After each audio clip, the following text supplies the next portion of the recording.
Hey there, my newsletter peeps. Whenever somebody finds out that I have horses, they ask if they can take lessons on them. My answer is always no, because I feel like somebody else riding your horse is kind of like someone else smacking your kids. But this particular horse will give you a lesson. Not on his back, but he's got an amazing story. His name is Nick. He's about 18 years old. I actually usually stop aging my horses at 8 because I don't want anybody getting old. But his knees, he's a beautiful horse. Honestly, I paid 30 grand for him. Competed on him. He's won tons of money and buckles, and he was a stallion. So that horse out there is one of his babies, and I love him dearly. And a couple years ago, I went to ride with a group of friends, and getting out of the horse trailer, Nick slipped on the ramp and came down on both knees. And I didn't think much of it. He came up, no swelling, no problem. About 8 months later, he started getting a little hitch in his get along. And so I took him in, and make a long story short, we discovered that, would you quit? We discovered that when he came down on his knees, he caused enough damage that over about the next 8 months before he started getting gimpy, and then now he's been x-rayed and everything, and we have discovered that his knees are shot. So he hasn't been ridden and can't be ridden. There's no surgery to be done. Trust me, I would have done it if there could be.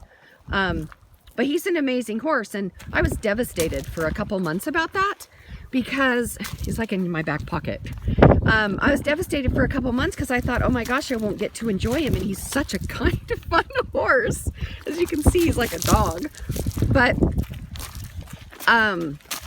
he limps, and I originally thought, oh my gosh, I've just lost this friend of mine and this horse and all this stuff.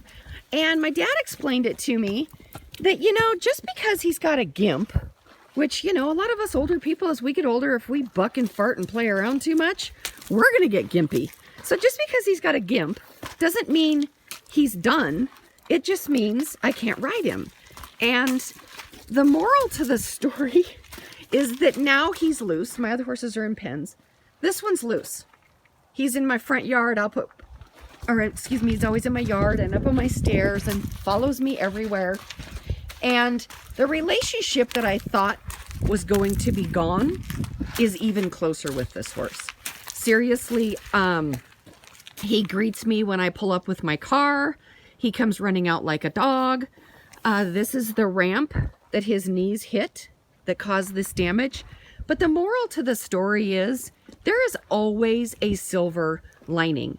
I was devastated to think a $30,000 performance horse is dead lame and still young, and I thought he was going to be useless. And the realization is you got to love the animals before the sport. But I mean, that's just me as a horse person. But the moral to this story, and what I wanted to share with you guys, is I've gotten in the habit of when things go wrong, instead of, oh my gosh, I can't believe this happened or that happened.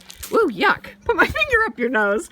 I've just gotten in the habit of saying to myself, well, there's the silver lining. So though he's limping, he's perfectly happy being the ranch dog, basically. And there's a silver lining. I'm closer to him now than I ever was before. I've got more love with him, time with him. And it's just, he's such a blessing. And so what I thought was a devastation, there was a silver lining. And so I hope that anytime something goes wrong in your guys' lives, you can just think, where's the silver lining? So with that being said, I hope everybody has an amazing week. Bye.